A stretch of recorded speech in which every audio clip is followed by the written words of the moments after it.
Alors, bonsoir tout le monde. Avant de commencer la séance, j'invite les membres du Conseil à faire une courte réflexion sur la portée du serment que nous avons fait lors de notre élection, soit d'exercer nos fonctions avec honnêteté et justice dans le respect de la loi et du Code d'éthique et de déontologie des élus.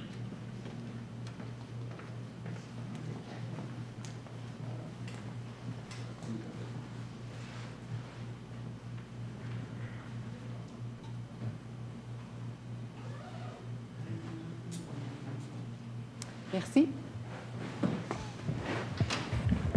Donc, bonsoir à tous. Merci d'être avec nous et de suivre assidûment ce qui se passe dans votre municipalité. Donc, avant de commencer, on a plusieurs consultations publiques. Je vais inviter la greffière, Mme Beaulieu, à nous faire part des consultations.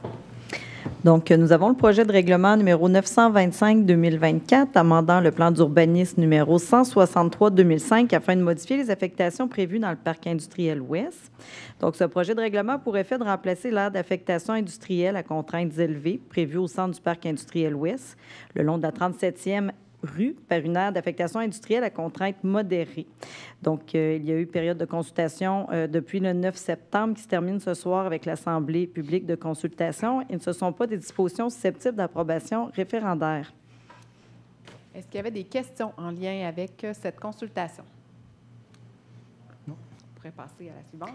Donc, il y a le projet de règlement numéro 926-2024, donc toujours là, dans la même veine, là, qui est le projet de règlement amendant le règlement de zonage numéro 150-2005. Donc, le précédent était pour le plan, celui-ci pour le règlement de zonage, relativement au parc industriel ouest et au potager à cours avant. Donc, ce projet de règlement a pour effet de retirer la zone industrielle à contraintes élevées prévue au centre du parc industriel ouest, le long de la 37e rue, entre la 16e avenue et la 30e avenue, afin de la remplacer par une zone industrielle à contraintes modérées, comme le reste du parc industriel.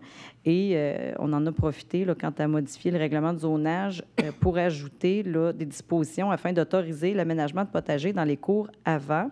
Donc, il y a eu période de consultation depuis le 9 septembre dernier qui se termine ce soir par l'Assemblée publique de consultation et ce sont des dispositions susceptibles d'approbation référendaire. Il y avait des questions, des points amenés en lien avec cette consultation. On peut passer à la prochaine. Donc, c'est le projet de règlement numéro 927-2024, amendant le règlement de zonage numéro 150-2005 pour autoriser les gymnases dans la zone CD 326, située le long de la route 204, près de la 127e rue. Donc, ce projet de règlement a pour effet d'autoriser les gymnases dans la zone CD 326, qui est située le long de la route 204 à proximité de la 127e rue. Donc, il y a eu période de consultation depuis le 23 septembre 2024 et elle se termine ce soir par l'Assemblée publique de consultation et ce sont des dispositions susceptibles d'approbation référendaire. Questions ou commentaires? Non. Donc, on serait à l'ouverture de la séance. Est-ce qu'il y avait des points à ajouter à l'ordre du jour? Oui, Madame la mairesse suppléante, on aurait à 7-18 l'embauche d'un préventionniste pour le service de la sécurité incendie. J'ai également un dépôt de documents à 8.4 pour un rapport d'embauche. Parfait. Ça prend quelqu'un pour proposer. Proposition. Proposé par M. Fortier-Jean-Pierre, appuyé par M. Duval. Oui. Donc, on serait au procès-verbal de la dernière séance. Est-ce qu'il y avait des questions? Vous avez trouvé conforme? Proposition. Proposition. M. Thomasin. Je vais l'appuyer. Appuyé par Mme Fortin. Projet de règlement. Madame la greffière. Donc, il y a le projet de règlement numéro 928-2024, amendant le règlement de zonage numéro 150-2005 pour augmenter le nombre de logements permis dans la 151e rue. Donc, ce projet de règlement a pour effet d'autoriser les habitations multifamiliales de 18 logements maximum du côté est de la 151e rue dans le secteur de l'ancien Cinéparc. Actuellement, un maximum de 12 logements est permis et cette modification permettra d'ajouter un immeuble de 18 logements sur le terrain restant à construire. Donc, il y a période de consultation là, à compter d'aujourd'hui jusqu'au 11 novembre prochain qui se terminera par l'Assemblée publique de consultation et ce sont des dispositions susceptibles d'approbation référendaire. Proposition. Proposé par M. Fortier-Jean-Pierre. Je vais l'appuyer. Puis, Appuyé par Mme Fortin. On serait au projet de règlement et avis de motion 5.1. Donc, c'est le projet de règlement numéro 925-2024, amendant le plan d'urbanisme numéro 163-2005 afin de modifier les affectations prévues dans le parc industriel ouest. Donc, c'est le même projet de règlement qu'en consultation publique. avis de motion. Avis de motion est donné par M. Fortier. Renaud. 5.2. Ensuite, nous avons le projet de règlement numéro 929-2024 concernant la garde, le contrôle et le bien-être des animaux. Donc, il était nécessaire de modifier notre règlement actuel, là, qui est le numéro 784-2020, afin, entre autres, d'y inclure l'obligation de stérilisation des chats domestiques à Saint-Georges et de conformer là, généralement à la réglementation provinciale là, et suivre les tendances là, en matière de contrôle animalier. Avis de motion. Avis de motion donné par M. Duval. On serait à l'adoption de règlement 6.1. Donc, c'est le projet de règlement numéro 923-2024, amendant le règlement de zonage numéro 150-2005 afin d'inclure une propriété située dans la 127e rue, dans la zone commerciale voisine. Donc, ce projet de règlement a pour effet d'inclure le 1895, 1897, 127e rue, dans la zone commerciale voisine, qui est la zone CD 374. Actuellement, ce terrain est compris dans la zone résidentielle RB 371 et la modification permettra l'agrandissement du stationnement d'un commerce existant dans la 127e rue. Donc, il y a eu période de consultation du 15 juillet au 19 août dernier et c'était des dispositions susceptibles d'approbation référendaire. Proposition. Proposé par M. Redmond. Appuyé. Appuyé par M. Thomasin. 6.2. Donc, c'est le projet de règlement numéro 924-2024, amendant le règlement de zonage numéro 150-2005 afin d'autoriser les immeubles résidentiels à l'intersection de la 120e rue et de la 2e avenue. Donc, ce projet de règlement a pour effet d'inclure une propriété qui est située là, à l'intersection là, de la 120e rue et de la 2e avenue dans une zone permettant les immeubles résidentiels de type multifamilial, car actuellement, cette propriété est située dans une zone où le rez-de-chaussée doit obligatoirement comprendre des usages commerciaux. La modification permettrait donc de transformer le local commercial qui est vacant en logement. Il y a eu période de consultation du 19 août au 9 septembre et c'était des dispositions susceptibles d'approbation référendaire. Proposition. Proposé par M. Redmond. Je vais l'appuyer. Appuyé par M. Duval. Madame la greffière, moi, il y a quelqu'un qui m'avait demandé qu'est-ce que ça veut dire susceptible d'approbation référendaire. C'est oui, mais dans le fond, c'est les règlements de zonage. Ça dépend des règlements de zonage. Quand on modifie, là, c'est assez, c'est très précis dans la loi, mais en même temps très compliqué. Dans le fond, on publie un avis dans le journal à ce moment-là pour inviter les personnes qui font partie des zones visées ou des zones qui sont contiguës à ces zones visées-là, s'ils veulent soit faire des demandes de tenue de registre, donc c'est ça l'approbation référendaire. S'il y a un certain nombre de demandes qui est reçu, c'est tout expliqué dans l'avis, c'est tout prévu dans la loi aussi. Là, on suit la loi à cet effet-là. Si un certain nombre de demandes est atteinte, on doit tenir un registre par la suite. Et là, encore là, il y a un certain nombre de signatures qui est exigible dans le registre. Et suite à ça, s'il est atteint, le Conseil doit se pencher. Est-ce qu'on abandonne cette modification-là au règlement ou est-ce qu'on va en référendum là, pour aller plus loin et faire voter la population sur la question là, qui serait contestée ou en litige là, auprès d'un certain nombre de citoyens? Merci. Vous avez répondu à brûle pour point. Là, je ne vous l'avais pas dit, mais des fois, les gens, il y a des termes qui sont utilisés, puis c'est intéressant de comprendre. Puis c'est une façon de consulter les gens sur différents projets. Donc, je trouvais ça intéressant qu'on le redise. Il faut surveiller les avis dans le journal. Voilà. Donc, on serait à l'adoption des résolutions. On serait à vous, M. Poulin. 7.1. L'approbation du paiement des comptes. Alors, c'est pour la période du 13 septembre au 3 octobre, selon le rapport détaillé qui vous a été soumis la semaine dernière. C'est un montant de 3 744 772,29 $. Proposition. Proposé par M. Fortier-Renaud. Je vais l'appuyer. Appuyé par M. Perron. 7.2. L'adjudication du contrat pour l'opération d'un refuge et gestion animalière pour une période de 12 mois. La Ville est allée en soumission publique. Nous avons reçu une soumission. Passeport animal incorporé, 269 986,59 $. La soumission est conforme. La résolution vise à ce que le Conseil adjuge à Passeport animal incorporé le contrat pour l'opération d'un refuge et la gestion animalière. Donc, le montant inclut les taxes. C'est pour une période de 12 mois qui va débuter le 1er novembre avec une option à la Ville de prolonger pour 24 mois supplémentaires conformément à la soumission déposée et aux documents d'appel d'offres. Ça va être payable à même le budget de fonctionnement. Juste rappeler à la population, donc, le contrat va prendre effet le 1er novembre. Si en octobre, il y a des problèmes au niveau du contrôle animalier, vous continuez à appeler aux travaux publics.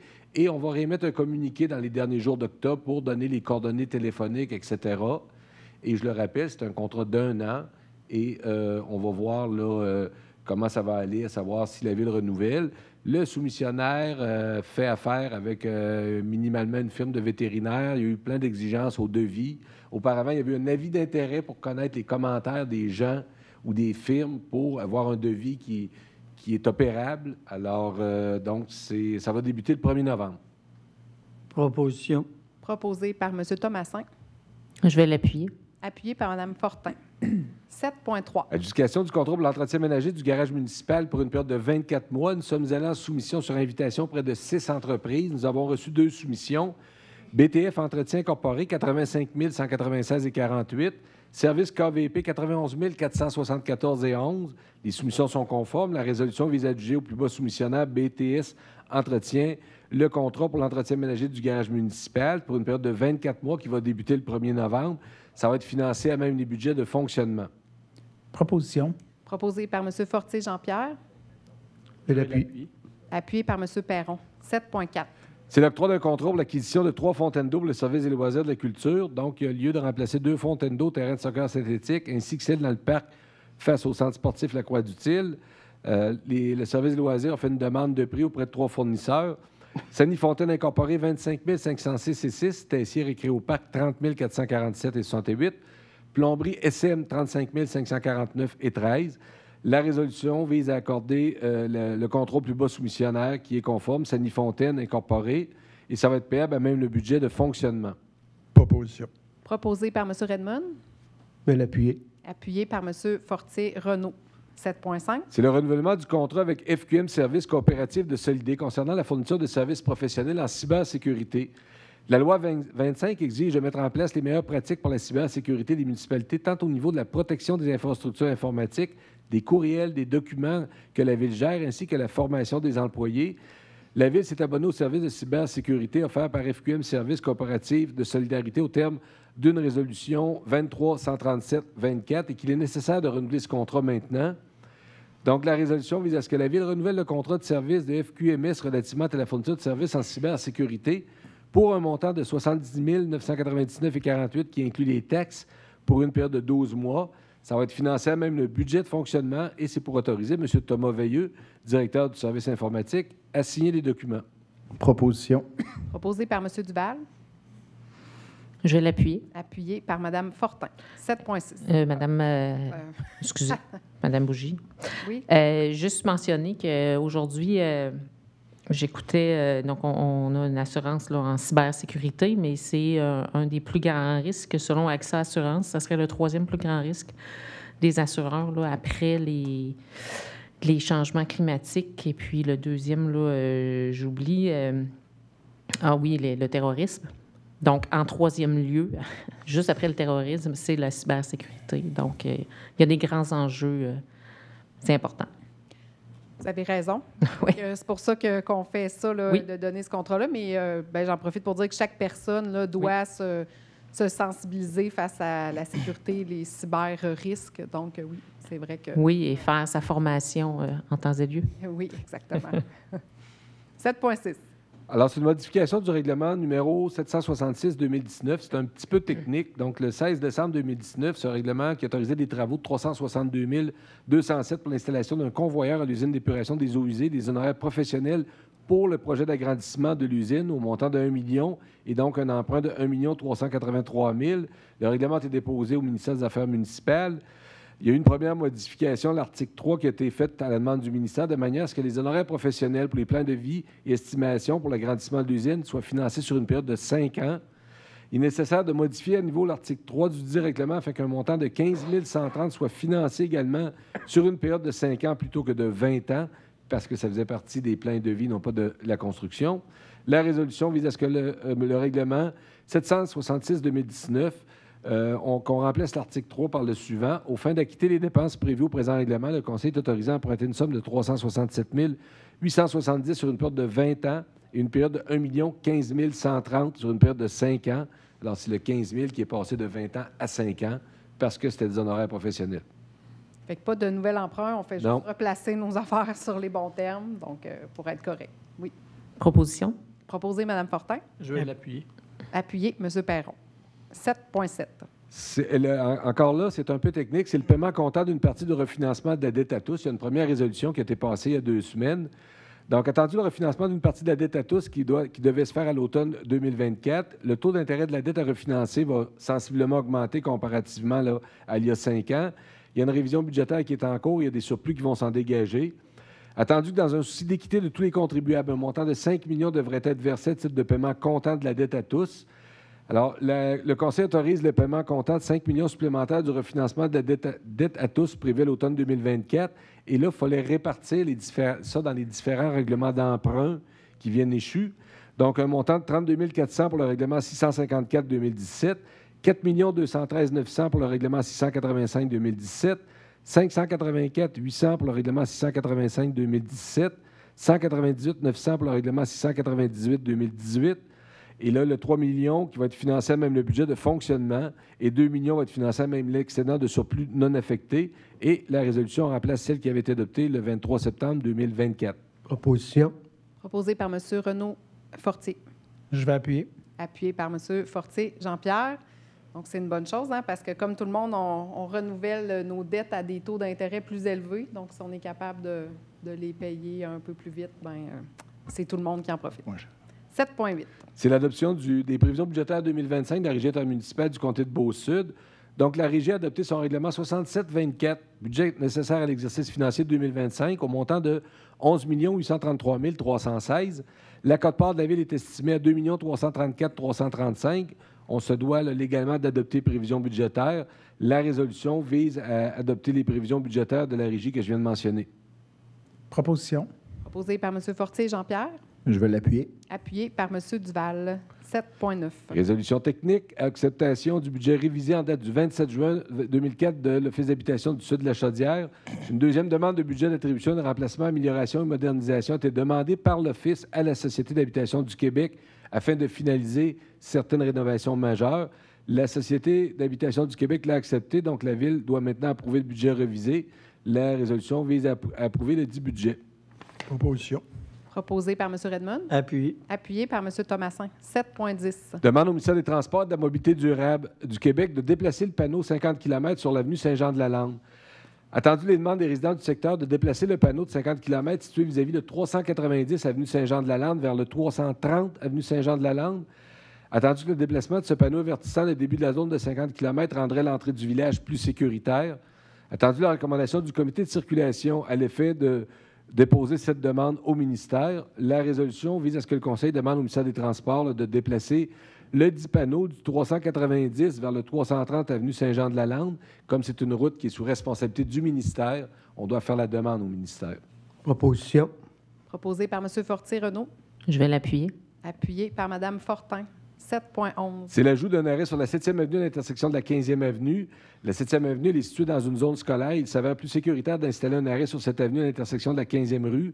Nous avons une recommandation du comité de circulation à l'effet d'ajouter un arrêt sur la 7e avenue à l'intersection de la 15e rue.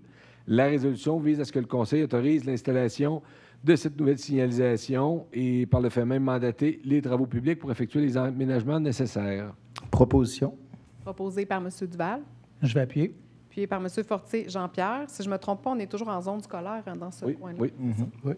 7,12. C'est modification de la politique visant à contrer le harcèlement psychologique au travail. La Ville avait adopté une première politique visant à contrer le harcèlement psychologique au travail le 12 septembre 2016. Attendu les nouvelles obligations pour l'employeur au terme du projet de loi 42 qui vise à prévenir et combattre le harcèlement psychologique et la violence à caractère sexuel en milieu de travail qui a été sanctionné le 27 mars 2024. La résolution vise à ce que le Conseil adopte les modifications apportées à la politique visant à contrer le harcèlement psychologique au travail, laquelle s'intitulera désormais « Politique visant à contrer le harcèlement psychologique et sexuel », le tout conformément au projet de politique qui a été présenté par le Service des ressources humaines en comité général. Proposition. Proposé par M. Thomasin. Je vais l'appuyer. Appuyé par M. Fortier Renaud. 7,13. C'est l'embauche de personnel à l'entretien ménager, la fabrication, l'entretien ménager, oui, et à la fabrication de neige pour le centre de ski. Alors, suivant les recommandations, la résolution vise à ce que le Conseil autorise l'embauche de M. Raphaël Soulière-Fabre à titre d'employé à l'entretien ménager et à la fabrication de neige selon les conditions de travail prévues à la convention collective des employés du centre de ski pour la période prévue au rapport d'embauche. Proposition. Proposé par M. Redmond. Je vais l'appuyer. appuyé par Mme Fortin. 7.14. Alors, c'est le départ à la retraite d'une adjointe administrative pour les services et loisirs de la culture. Attendu la lettre de départ à la retraite reçue de Mme Joanne Tanguay, adjointe administrative aux services et loisirs de la culture. Attendu la recommandation de Mme Carole Paquette et Mme Magali Plourde à l'effet d'accepter la demande. La résolution vise à ce que le Conseil accepte le départ à la retraite de Mme Joanne Tanguay, adjointe administrative aux services et loisirs de la culture, à compter du 19 octobre 2024 et que des remerciements lui soient adressés. Proposition. Proposé, M. Perron.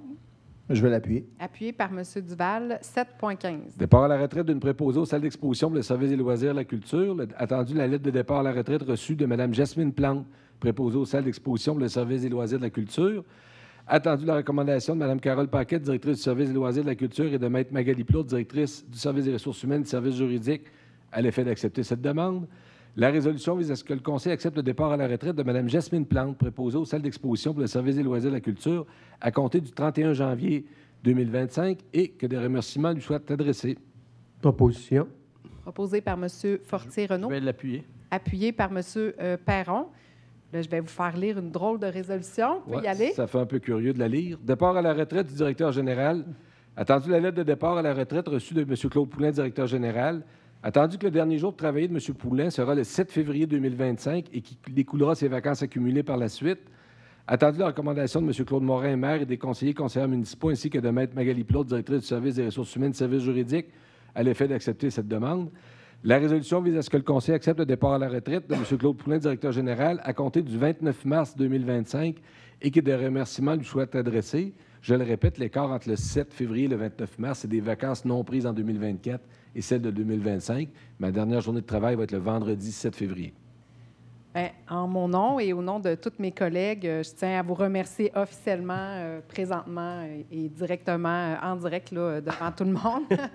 On en profite pour c'est ça, souligner le grand travail que vous avez fait durant plusieurs années. Puis je pense que vous êtes tous d'accord avec moi là, pour souligner une belle carrière ici là, au sein de notre ville. Merci. Merci. Puis il reste encore du travail à faire d'ici jusqu'au 7 février. On espère. Là, je vous demanderai probablement la permission à la séance de janvier de remercier quelques personnes. Parfait. Qui va être ma dernière séance, ça va être celle de janvier. Proposition. Proposé par Je vais M. l'appuyer. Thomasin. Appuyé par M. Perron. Merci. Alors, la suivante, nomination de Mme Karine Veilleux, titre de directrice générale associée et future directrice générale. Attendu le départ à la retraite de l'actuel directeur général Claude Poulin à compter du 8 février 2025. Attendu qu'un comité de sélection formé d'élus et de ressources externes a été formé suite à la publication d'un appel de candidature. Attendu que suite au processus d'évaluation comprenant des entrevues et des tests psychométriques, le comité de sélection recommande la nomination de Mme Karine Veilleux.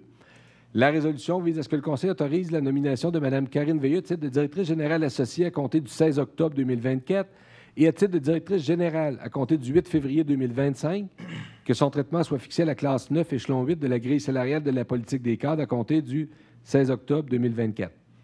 Proposition. Proposé par M. Redmond. Je vais l'appuyer. Appuyé par Mme Fortin. Encore une fois, je tiens, en mon nom et au nom du Conseil, à féliciter Mme Veilleux pour sa nomination. Elle est d'ailleurs parmi nous, donc elle reçoit nos félicitations en direct. On est...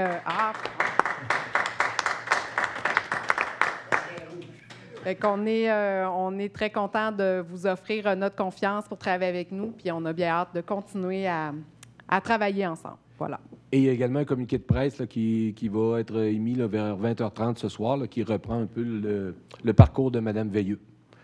Alors, la 7-18, oui. 7-18. L'embauche d'un préventionniste pour le service de la sécurité incendie. Attendu le besoin d'embaucher un préventionniste pour le service de sécurité incendie suite à l'acceptation de l'entente intermunicipale de services en prévention incendie. Attendu la recommandation de Mme Magali Plourde, directrice du service des ressources humaines et des services juridiques, à l'effet de procéder à l'embauche de M. Rémy-Pierre Lefebvre. La résolution vise à ce que le Conseil autorise l'embauche de M. Lefebvre à titre de préventionniste pour le service de la sécurité incendie selon les conditions de travail de la Convention collective des pompiers, échelon 3, compté du 28 octobre. Il faut savoir que ça va être une ressource qui va être partagée avec 4 services incendie. C'est un peu la ville qui s'occupe de gérer le projet et c'est un emploi là, qui reçoit en bonne partie une aide financière. Et cette ressource-là va peut-être combler quelques heures à la ville, mais très majoritairement, ça va être pour des municipalités qui vont faire partie d'une entente. Proposition. Proposé M. Fortier-Jean-Pierre. Je vais l'appuyer. Appuyé par M. Perron. On serait rendu au dépôt de documents. Madame la greffière, 8.1. Donc, c'est le résumé comparatif mensuel des permis émis pour le mois de septembre 2024. Donc, nous en sommes rendus à 1251 permis comparativement à l'année passée. Nous en étions à 1305 pour des travaux cette année totalisant 125 407 755 comparativement à l'année dernière à 113 200 000 pour cette année 222 nouveaux logements. Merci. 8.2. C'est le rapport d'embauche d'une patrouilleuse pour le centre de ski pour la période du 1er octobre 2024 au 30 avril 2025. 8.3. C'est un procès-verbal de correction du règlement numéro 698-2018. Dans le fond, c'est un procès-verbal de correction qui est fait par moi, par la greffière, donc en vertu de la loi sur les cités et villes, à la demande du ministère du MAMAJ, du ministère des Affaires municipales et de l'Habitation. Oui. Ils nous ont demandé de corriger l'article 2 du règlement 198-2018, qui est un règlement d'emprunt, afin d'enlever que la période d'emprunt était sur une période maximale de 20 ans, donc afin d'enlever le mot maximal, afin de fixer vraiment la période d'emprunt sur une période de 20 ans. Donc, c'est ce à quoi le procès-verbal de correction était nécessaire, donc lequel a été signé le 4 octobre dernier. Donc, c'est un dépôt en séance. Une correction technique, si je comprends. Exactement. Oui. Il y a 8.4. 8.4, oui. C'est ajouté. Donc, c'est 8.4, c'est le rapport d'embauche d'une assistante sauveteuse pour le service des loisirs et de la culture pour la période du 23 septembre 2024 au 31 août 2025. Et on serait à la correspondance, 9.1. Nous avons un item. Donc, c'est une lettre signée par Mme Marie-Claude Hardy, présidente de l'Association régionale de loisirs pour personnes handicapées de Chaudière-Appalaches, qui, au nom de la ministre responsable du sport, du loisir et du plein air, l'Association, finalement, régionale de loisirs pour les personnes handicapées, confirme qu'elle accorde à la Ville une aide financière de 15 000 $ afin de permettre de réaliser l'accompagnement en loisirs pour les personnes handicapées. Merci. On serait au compte-rendu des dernières réunions. Je commencerai peut-être par M. Fortier-Renaud. Oui, Madame la Promairesse, depuis la dernière rencontre, il y a eu une mardi, le 2 octobre, une table de concertation en logement social et abordable à laquelle j'ai assisté par vidéoconférence. Et puis, c'est tout pour ma part là, depuis notre dernière rencontre. Parfait. M. Duval? Oui, merci, Madame la mairesse suppléante. De mon côté, j'ai participé à une rencontre du comité culturel de Beauce-Sartigan. Dans les derniers temps, on est en train de finaliser là, le plan d'action et puis l'entente avec le ministère de la Culture et des Communications. J'ai aussi participé à un souper des jeunes professionnels de la Chambre de commerce. On a eu une rencontre du comité patronal de négociation avec le syndicat des loisirs. Et pour terminer, j'ai eu une rencontre avec le comité de développement durable pour finaliser la rédaction du plan d'action qu'on devrait vous présenter très prochainement. Merci. Voilà, merci. Madame Fortin? Oui, merci. Donc, pour ma part, une rencontre du comité loisirs et culture. On va attendre avant d'en tirer les grandes lignes parce mes collègues n'ont pas reçu le procès-verbal. Et j'étais aussi à la rencontre comité de développement durable avec M. Duval. Et là aussi, les documents sont à venir pour vous, chers collègues. Merci. M. Perron? Même réunion que Esther, les loisirs. Aussi un comité de sécurité publique avec Serge, qui est le président. Enfin, je vais lui laisser la parole. Et puis, on voit qu'on a eu le comité de circulation il y a 3 semaines. On voit qu'il y a eu des demandes au ministère des Transports pour Saint-Jean-de-Lande et la 7e avenue. Mais c'est local. C'est local, c'est ça, exactement.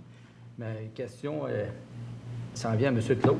Est-ce qu'on a eu une réponse du ministère des Transports pour la 90e rue? Parce que ça fait 4 mois et demi. Ou si on ne l'a pas eu, peut-être d'en parler à M. Samuel Poulin qui vérifie, voir qu'est-ce qui se passe. En fait, la demande avait été, concernant les véhicules lourds 90e rue, ça nécessitait une analyse du ministère. Moi, la demande a été envoyée au mi-juin environ, avant la Saint-Jean-Baptiste. J'ai eu un accusé de réception dans les jours qui ont suivi, mais j'ai toujours pas eu de réponse là, du ministère, à savoir là, leur conclusion et si l'analyse était en cours, etc. Fait que, si je vous écoute bien, le secteur Saint-Jean-de-Lande, ça devrait aller en février et mars avant qu'on puisse mettre des limitations de 50 km. Étant donné qu'il y a du gel, ça ira au mois de juin. Hein? Peut-être que c'est moins compliqué un peu, là, mais en tout cas, on va On va se croiser les doigts. C'est une farce, là. Ça va? Donc, M. Thomasin. Oui. Le 24 septembre, j'avais une réunion du Bercail. Donc, on a fait un suivi des activités. Puis, il y a les systèmes de routine qui sont là, comme les statistiques, ce qui passe à l'accueil conditionnel, à l'assiété, tout ça. On a parlé de l'appartement école. Tout est pas mal réglé. On devrait commencer la construction vers le mois de novembre, s'il n'y a pas de changement. Et je rappelle que vendredi qui vient, le 18 octobre, de 18h à 23h, c'est la nuit des sans-abri. Donc, vous êtes tous invités. C'est ceux qui pensent qu'il n'y a pas de sans-abri à Saint-Georges. Venez voir, il y en a. Que voulez-vous? Ça fait partie, mais cette soirée-là est bien intéressante, tout ça.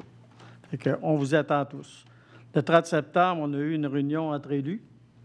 Le 1er octobre, j'ai rencontré la directrice générale de la Fondation du Cœur avec M. Bertrand Bergeron pour regarder l'approche de l'entrée principale. Parce que présentement, c'est bizarre, c'est dangereux, tout ça. Fait que on a regardé ça. Bertrand leur a donné quelques solutions qu'on devrait continuer avec ça. Ça va, c'est eux autres. La balle est dans leur camp. 4 octobre, j'ai rencontré Carole Paquette pour préparer le comité loisirs et culture. Puis le 8, c'était le comité loisirs et culture. Comme les autres conseillers n'ont pas eu encore le procès verbal, donc on en reparlera à une prochaine réunion. Le 9 octobre, c'était le comité de sécurité publique. Présent à la réunion, il y avait le nouveau directeur de la MRC, le lieutenant Jonathan Branchot. C'est lui qui est maintenant responsable de Sûreté du Québec Beau-Sud. Il y avait le nouveau directeur des centres de services, des centres de services. Et il y avait le commandant Jean-Pierre Pelletier, qui est commandant du district de Québec, qui était à la réunion. Donc, on y a pu y envoyer quelques commandes ou certains commentaires qu'on avait. On a parlé aussi des cadets policiers, demandé de voir si on était intéressé à renouveler le mandat. On leur a demandé qu'il y ait peut-être un peu plus de pouvoir. C'est là qu'on a parlé au commandant de peut-être regarder, voir s'il n'y a pas moyen que ces employés cadets-là aient un peu plus de pouvoir que rien que faire prévention ou parler. Ils sont supposés de regarder ça. Et il y a l'approche relais qu'ils vont mettre en fonction bientôt. Ça, c'est une interaction plus directe entre les policiers et les acteurs clés de la communauté. Avant ça, dans le fond, il y avait un patrouilleur était parrain d'une municipalité, mettons Saint-René, Saint-Martin, tout ça. Chacun avait ça. Et là, ils ont changé ça. Ça va encore exister, plus qu'il va falloir qu'ils rendent des contacts avec s'il y a un CLSC, s'il y a tous les gens de la communauté pour avoir encore un meilleur compte-rendu de ce qui se passe dans chaque municipalité. Ça serait supposé d'être en vigueur bientôt. Et il y a eu le rapport périodique du 1er juin au 3 juillet. C'était le dernier coup qu'on avait des statistiques parce qu'il y avait des moyens de pression. À partir du prochain, on va avoir les statistiques complètes. Et enfin, le 15 octobre, c'est l'après-midi, ça, comité sur l'itinérance. Je n'en parlerai pas beaucoup ce soir, parce qu'on a une autre réunion dans 15 jours pour établir un schéma, comment fonctionner, comment porter des plaintes, tout ça, comment agir avec ce monde-là, les partenaires qui peuvent être impliqués là-dedans. Fait que dans un prochain conseil, quand ça sera tout bien ficelé, ça ne retardera pas, là, parce que c'est une problématique qui est là, puis chacun ne sait pas tout le temps comment trop agir. Fait qu'on va essayer de mettre ça le plus clair possible. Et j'arrête ta réunion ce soir. Monsieur Redmond. Oui, bonsoir. La semaine dernière, mercredi passé, je suis allé à Lac-Mégantic pour assister à une rencontre du réseau rue principale. Et puis, on avait un organisme de Saint-Georges qui faisait une présentation qui était vraiment très intéressante. On a reçu Martin Beaulieu du Carrefour Jeunesse Emploi, qui est venu nous parler du café Mille Dieux. C'est nouveau à Saint-Georges. C'est quelque chose qui... Et en tout cas, de la façon qu'il l'a présenté, on est chanceux d'avoir ça à Saint-Georges. Merci, M. Beaulieu. Vous avez fait une belle présentation. Puis ça a été très apprécié par tous les gens du réseau rue principale. Là. Ça partait de Montréal. Ça faisait le tour du Québec. Juste un rappel pour les feuilles. Le ramassage des feuilles, ça commence vendredi. C'est en même temps que les vidanges. La même journée que le bac noir, c'est là que les feuilles vont être ramassées. Et puis ça commence, on a une série du 21 au 24 octobre, puis il va en avoir une autre série du 4 au 7 novembre. On sait que les feuilles ne sont pas toutes tombées. De grâce, mettez pas ça. J'ai encore passé dans des rues, puis il y avait plein de feuilles, de branches dans le bac noir. C'est pas la place, c'est pas l'endroit pour mettre ça. Faites un effort, c'est important. Ensuite, si on va voir sur le site de la Ville, on a plusieurs emplois qui sont disponibles. Directrice pour le service des loisirs, adjoint administratif au service des finances, adjoint ou adjointe administratif au service du secrétariat général et greffe, préposé aux salles d'exposition, caissière à la billetterie, commis au restaurant du centre de ski, moniteur de ski de planche à neige, préposé aux remontées mécaniques. Il y a plein d'emplois intéressants à la Ville de Saint-Georges. Allez consulter le site, ça vaut la peine. Ensuite, juste une remarque, on a eu encore... on est encore en bas des records encore cette année pour les permis de construction. On est à 125 407 000. Ça va bien. C'est surtout le multifamilial qui a progressé beaucoup. Donc, ça va bien comme c'est là à Saint-Georges pour la construction. C'est tout. Merci. Monsieur Fortier. Merci, Madame la mairesse suppléante. Pour ma part, j'ai participé à la parade Droit de cité le 29 septembre dernier. Pour ceux qui ne connaissent pas, c'était une activité protocolaire où l'armée, tambour battant, drapeau en main et baïonnette au canon, se pointait à l'hôtel de ville, demandait la permission d'entrer en ville. Et puis, très, très intéressant comme démonstration. Alors, j'ai participé. Et également, le 30 septembre, le lundi, on avait notre rencontre d'élus où on prépare un peu les projets, l'ordre des projets qui vont venir dans les prochaines semaines, là, parce qu'on va être très occupé avec le plan triennal des mobilisations et après ça, le budget. C'est tout pour moi. Merci. Donc, pour ma part, le 25 septembre, j'avais le Conseil économique de Beauce qui avait son CA, là, son conseil d'administration. On voyait un peu les budgets préliminaires là, pour la nouvelle année qui étaient regardés surtout lors de ce conseil-là. Le 26 septembre, j'ai aussi assisté, je ne sais pas si quelqu'un l'a dit, mais je sais qu'il y a quelques-uns d'entre vous qui étaient là à la soirée hommage pour les employés. Donc, chaque année, on a une soirée hommage là, pour ceux qui célèbrent un certain nombre d'années de service ou une retraite. Donc, je tiens à remercier ces employés-là qui sont avec nous depuis longtemps et aussi ceux qui nous quittent. Merci pour leur carrière chez nous. Le 27 septembre, j'ai participé au tournoi de golf du financement du club de golf qui se tient une fois par année. J'étais avec monsieur notre DG à ce tournoi de golf. Isabelle. Ah oui, c'est vrai, puis Isabelle. Donc, on était toutes là. Avec Serge. Excusez. Donc, on était 4 qui sont là. J'étais là, je m'en souviens. Ensuite, le 30 septembre, bien, la rencontre des élus, comme plusieurs l'ont dit, on était tous là. Donc, c'est important, ces rencontres-là. Souvent, nous, on se voit chaque lundi. Hein, une semaine sur 2, on est télévisé. L'autre lundi, on se voit entre nous. Puis quand on a des lundis de plus dans le mois, bien, on fait des rencontres de planification stratégique entre élus. On va prioriser nos projets, tout ça. Donc, des rencontres qui sont importantes. Le 2 octobre, j'ai assisté à un bilan de l'œuvre Magnificat qui a été projeté sur l'Église. Là, Mme Giroux est venue faire le bilan de cette activité. Il y a eu quand même 6 000 spectateurs qui sont venus voir cette œuvre qui était là durant 52 soirs. Et je vous rappelle que c'était projeté sur 220 pieds de haut. Donc, le bâtiment de l'Église, là, 220 pieds qui a été mesuré pour faire cette projection. Le 2 octobre, j'avais aussi une rencontre des structures d'accueil en immigration.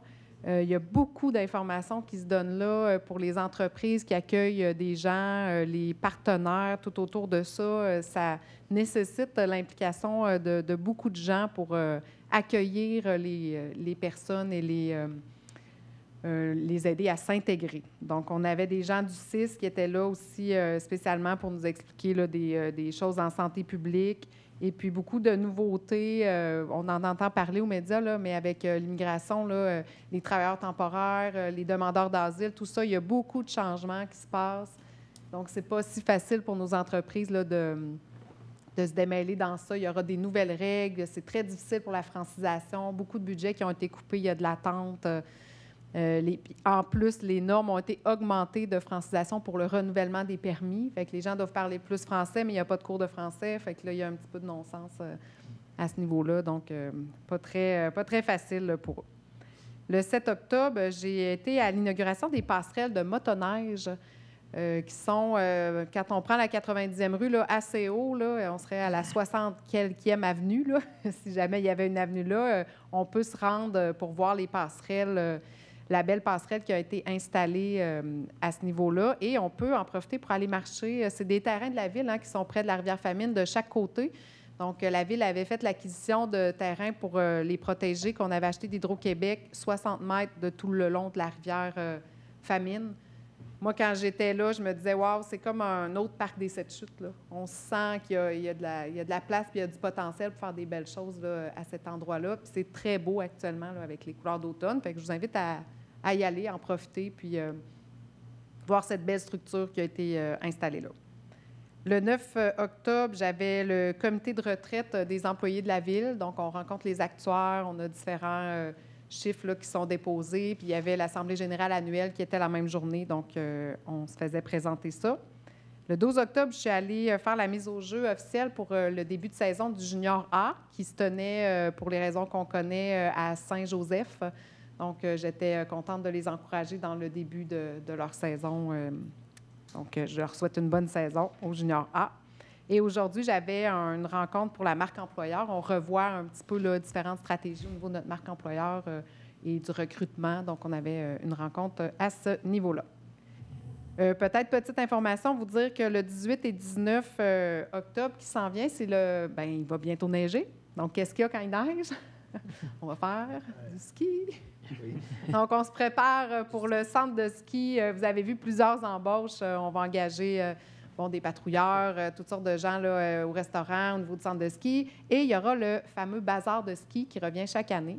Donc, le 18 octobre, vendredi au matin, vous pouvez amener vos choses à vendre. Je crois que ça a changé de date aujourd'hui pour le 1er et le 2 novembre. Ah! Voilà.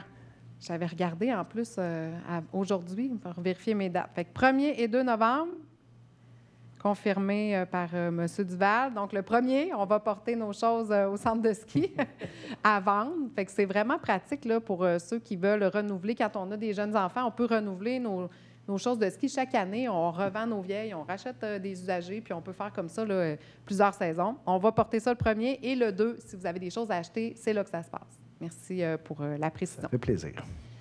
Donc, je ne sais pas si vous aviez des commentaires ou de votre côté, M. le DG, Mme la greffière. Donc, les questions du conseil, est-ce qu'il y avait des questions autour de la table? C'est bon. Ça va. Fait qu'on serait à la période de questions du public.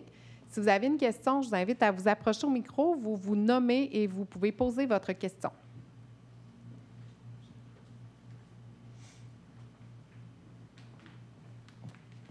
Bonjour, Sonia Loubier, Saint-Georges, évidemment.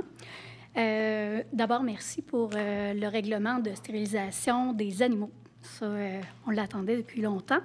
Je sais que tout le monde ne sera pas nécessairement d'accord, mais de mon côté, personnellement, pour tout ce qui est de prévention au niveau des animaux, chapeau. J'avais, en fait, 3 petites questions par rapport à encore le dossier des animaux. D'abord, on nous avait mentionné il y a quelques semaines qu'il y avait eu 2 appels d'offres. Là, on nous parle d'une seule. Est-ce qu'il y a quelqu'un qui s'est rétracté ou il y a eu non-conformité? Dans le fond, il y avait eu une intention de dépôt d'appel d'offres pour voir s'il y avait des candidats potentiels. Et ensuite, il y a eu un appel d'offres où on a eu un soumissionnaire. Ce qu'on appelle un avis d'intérêt. Le premier, c'est un avis d'intérêt où des firmes, des particuliers peuvent se manifester puis dire, ouais, j'ai vu votre projet de devis, il arrêtait de mettre telle affaire que moi, je vous suggérais d'intégrer. Alors, un avis d'intérêt, ce n'est pas un appel d'offres. Suite aux commentaires reçus, on a continué à travailler notre devis, on a regardé ce qui se faisait ailleurs et on est allé en appel d'offres officiel selon la loi. Donc, il y a eu un appel d'offres. OK, parfait. mon autre question est par rapport justement à Passeport animal. Est-ce qu'on va avoir accès, je ne suis pas certaine si j'ai manqué l'information ou pas, est-ce qu'on va avoir accès au contrat, aux clauses du contrat? Je vais laisser répondre Mme Lagraffière, à savoir que je crois que c'est un document public. Oui, l'appel d'offres est public. Ça fait que vous pouvez faire une demande d'accès à l'information en écrivant au service du greffe. L'adresse est sur Internet, là, dans Accès à l'information ou dans le secrétariat général. Vous faites une demande d'accès à l'information. L'appel d'offres, dans le fond, est public. Ça fait qu'on va vous transmettre les documents d'appel d'offres. Toutes les conditions sont dedans. OK, excellent. Dernière question. C'est une question qui est plus technique. On connaît quand même la capacité d'accueil de Passeport animal. Est-ce que vous avez réfléchi à un plan advenant qu'il n'y ait plus possibilité pour Passeport animal de prendre des animaux? Par exemple, au niveau des chats, je sais qu'il y a déjà une bonne capacité de déjà complète, là. Est-ce qu'on a un plan B à ce niveau-là? Nous autres, dans le fond, c'est qu'ils ont un devis à respecter. Oui. On va leur laisser la chance aux coureurs dans un premier temps. Et s'ils ne pouvaient pas respecter les clauses du devis, à ce moment-là, on verra avec eux ce qu'on fait. Mais c'est pour ça qu'on donne un contrat d'1 an. Il n'est pas dit, eux autres aussi, que si jamais ils ont plusieurs municipalités qui ne rouvriront pas deuxième refuge, exemple, je ne peux pas parler en leur nom, là, et ils ont des affiliations avec au moins une clinique vétérinaire. Donc, on va se donner une chance 1 an. Et parce que le plan B, c'est que, je l'avais dit, c'est que la Ville achète un terrain, construise un refuge, engage des gens, achète des véhicules. C'est très, très dispendieux. Là, à date, les services qu'on a eu avec Passeport animal, qu'on fait affaire avec eux autres depuis quelques semaines, à la demande, parce qu'il y a eu des chats errants ou des cas problèmes, à date, on a eu un bon service. Alors là, on va voir, c'est sur une longue période, parce que lorsqu'on les avait rencontrés, c'était aussi une question de dire, il faut que vous ayez la capacité, pas faire les mêmes erreurs que d'autres soumissionnaires dans le passé, de prendre des bouchées trop grosses, mais il n'y a rien en même temps qui empêche une compagnie de grandir si elle trouve les locaux en conséquence.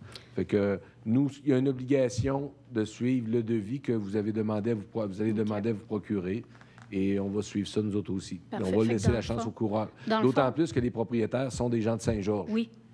Fait que dans le fond, eux pourraient avoir une affiliation avec un autre partenaire. Alors, si eux veulent, si eux veulent donner des sous-contrats ou peu importe, engager du monde, ce bout-là, c'est leur business. Okay, nous autres, ce qu'il faut, c'est qu'ils livrent le service.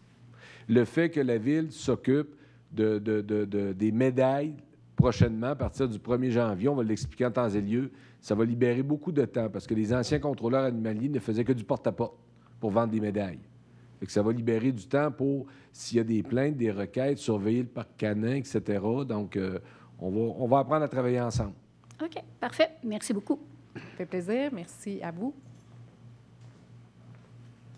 André Paquin. Côté grève des loisirs, on en est rendu où? À ce niveau-là, c'est sûr qu'on ne commentera pas la situation, comme vous le savez, là, étant donné qu'il y a des procédures actuellement au tribunal du travail. OK, parfait. Merci.